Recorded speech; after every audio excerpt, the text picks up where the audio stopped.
they co-author a new book you have to read. Why? I'll tell you in a second. JFK Jr., an intimate oral biography. Why right now? I'll tell you why.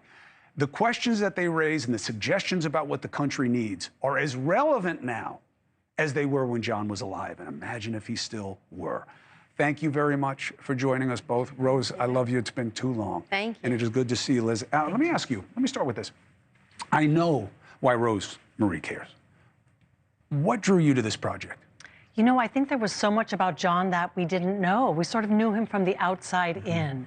And this was a chance to really speak to his inner circle, many people who have never spoken before. You know, it's interesting. The more time goes by, the more I believe in what his potential was.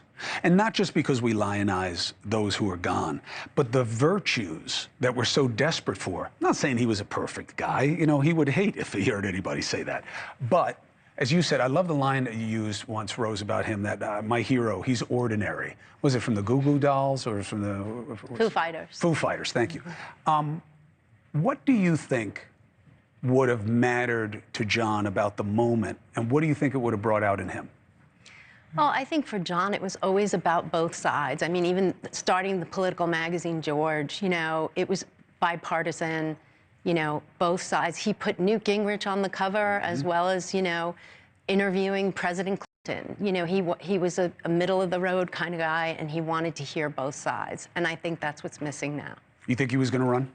I think he was going to run for, I'm going to get in trouble for this, but I think he was going to run for governor of New York first. Yeah, listen, I mean, obviously, you know, for you guys, you know, my brother would have been there. And I don't know what would have happened if John wanted to run, though, because my brother loved John. I mean, I don't know anybody who knew him who didn't, by the way. He was one of those guys. There aren't many in my world. And I don't know who would have wanted to run against him. The question is, what do you think, now that you looked into it? Yeah. And because you guys were making, you know, him on the cover all the time because he was so attractive. We've never seen anybody like him. I was trying to explain to the team.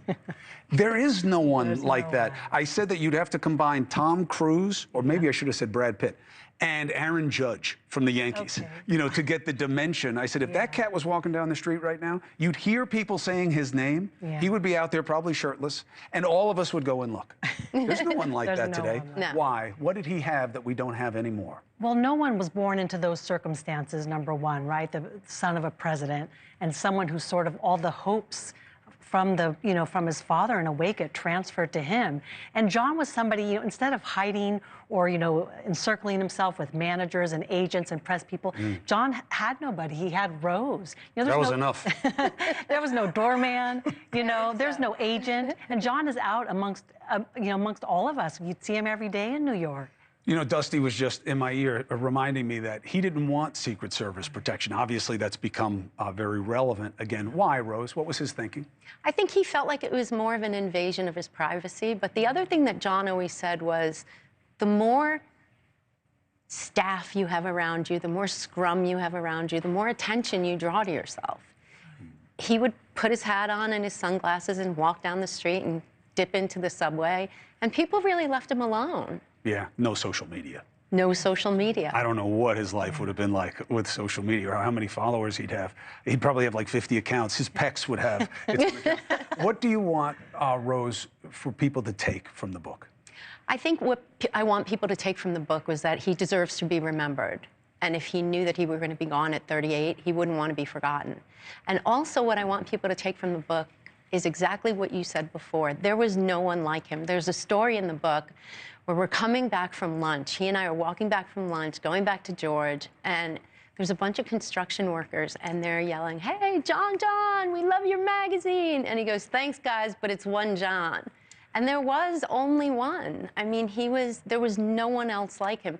And yes, because of the emotional attachment to him in this country and because of his father, but also just because of who he became as a person. I think people really want to see that again. And you don't see many celebrities who behave the way John behaved. Hey, thank you for watching. Please go to newsnationnow.com, newsnationnow.com, and you can find NewsNation on your television provider. And don't forget to click the red subscribe button down below. Then you will get more of NewsNation's fact-driven coverage.